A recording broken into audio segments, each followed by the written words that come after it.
World-famous wetlands in the world. Wetlands are found in almost every region of the world and are considered the most biologically diverse of all ecosystems. They provide habitat for a great number of water and land species. They are also an important environment to many migratory bird species.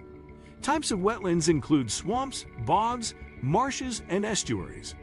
An overview of some of the most important wetlands in the world. Pantanal, Brazil.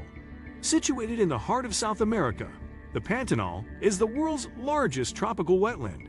At 42 million acres, the Pantanal covers an area slightly larger than England and sprawls across 3 countries, Bolivia, Brazil, and Paraguay. While not as globally familiar as the Amazon to the north, the Pantanal is one of the most biologically rich environments on the planet, with more than 4,700 plant and animal species. In fact, the Pantanal contains South America's highest concentration of some wildlife species, including the jaguar and caiman.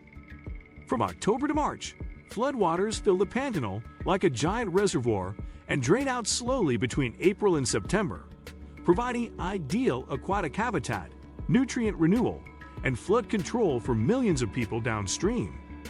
The Pantanal also contains a hub of economic activity, ranging from cattle ranching to soy production to tourism.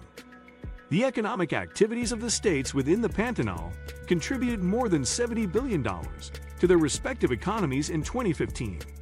This wetland also provides an array of irreplaceable benefits to help the region's economic development and environment, including river flow for boats to navigate, groundwater recharge, and regulation of floodwaters for millions of people. A study conducted by the Brazilian Agricultural Research Corporation, EMBRAPA, concluded that the region's ecosystem services are valued at $112 billion a year. Jaguars of the Pantanal. If you are dreaming of seeing wild jaguars, Brazil is the destination for you. In the Pantanal, jaguars cannot simply be seen in the flash of an eye, but observed for periods of time as they go about their days. Our trip in search of jaguars in the Pantanal gets off to a good start when my friend Ruth accidentally knocks down the former governor of Mato Grosso state with her backpack at Cuiabá airport. Flailing his arms and unable to catch himself, the man narrowly avoids a fall as his aide grabs him and pulls him upright. The disgruntled governor gives Ruth a murderous stare, completely deaf to her profuse apologies. No wonder they don't invest in tourism, laughs Julino, our guide in the Pantanal for the next week, and we love him immediately. And while the local government may not be investing significant amounts in tourism, the natural wealth of the Pantanal makes it one of the world's best ecotourism destinations. As we leave the city of about 1 million people, heading southwest, the scenery changes from the urban sprawl to the open farmland that eventually gives way to the dry savanna that dominates the northern Pantanal. Sundarbans Delta. Sundarban Wetland is located within the largest mangrove forest in the world, the Sundarbans, that encompasses hundreds of islands in a maze of rivers, rivulets, and creeks in the delta of the rivers Ganges and Brahmaputra on the Bay of Bengal in India and Bangladesh.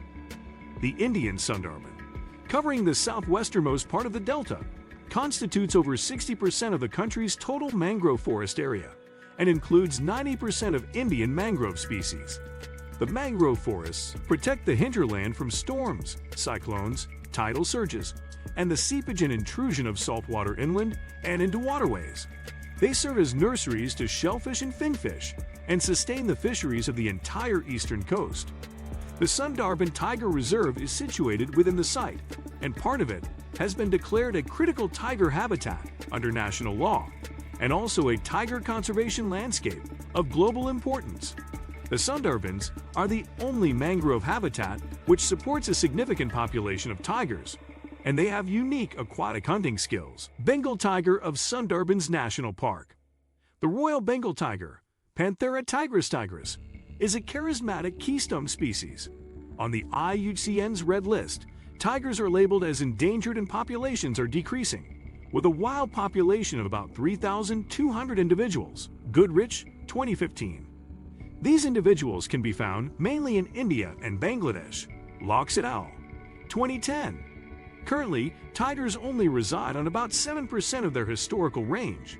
with a 96% population decrease in the past 100 years. Discussed et al. 2017. The largest concentrated population of Royal Bengal tigers can be found in the protected land split between India and Bangladesh. Sundarbans National Park. Kakadu National Park, Australia. Kakadu National Park is joining the global celebration of World Wetlands Day by raising awareness of wetlands and biodiversity. We've created this video to help you learn about the biodiversity is Kakadu's wetlands, threats to its survival, as well as how you can help. Recognized globally, World Wetlands is celebrated each year on the 2 February, marking the anniversary of the signing of the Convention on Wetlands of International Importance, Ramsar Convention, in Ramsar, Iran. Wetland biodiversity contributes to ecosystem resilience, clean water, water supply, storm protection, carbon storage, health and well-being, tourism, and recreation and jobs.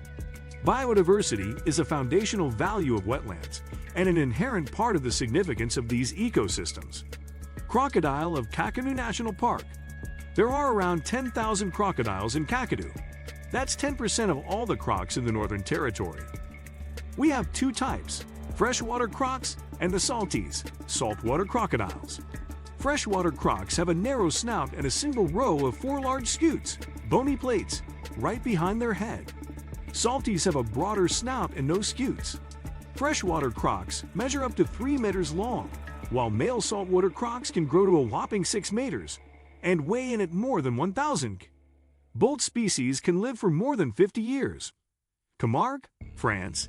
Have you seen the constantly shifting landscape in the Camargue Delta? Located in southern France at the mouth of the River Rhône, a river delta covering 193,000 hectares, makes up the Camargue Biosphere Reserve. Shifting landscapes, lagoons, overlapping areas of brackish and fresh water, marshes, salt steppes, halophyllous steppes, rangelands, and fallow lands replace each other in a constant interplay as you travel through Camargue. Natural ecosystems overlap with agricultural, all with varying levels of health and resilience. The EU-funded program Ecopotential measures shifts in landscape water levels. It works with Tour de Filat, a private research center that aims at protecting Mediterranean wetlands. Birds of Camargue. Representing only 3% of France's area, Camargue is home to more than 400 of the around 550 bird species native to France. It hosts the only flamingo breeding colony in France, and 489 of the local species are listed by the EU as of conservation interest. The area also provides other valuable services to society, such as flood management, hunting, tourism, pastoralism, and farming. What do you think of our video? Let me know in the comments section below. Before you go, please hit the like button and subscribe to my channel. Thanks for watching.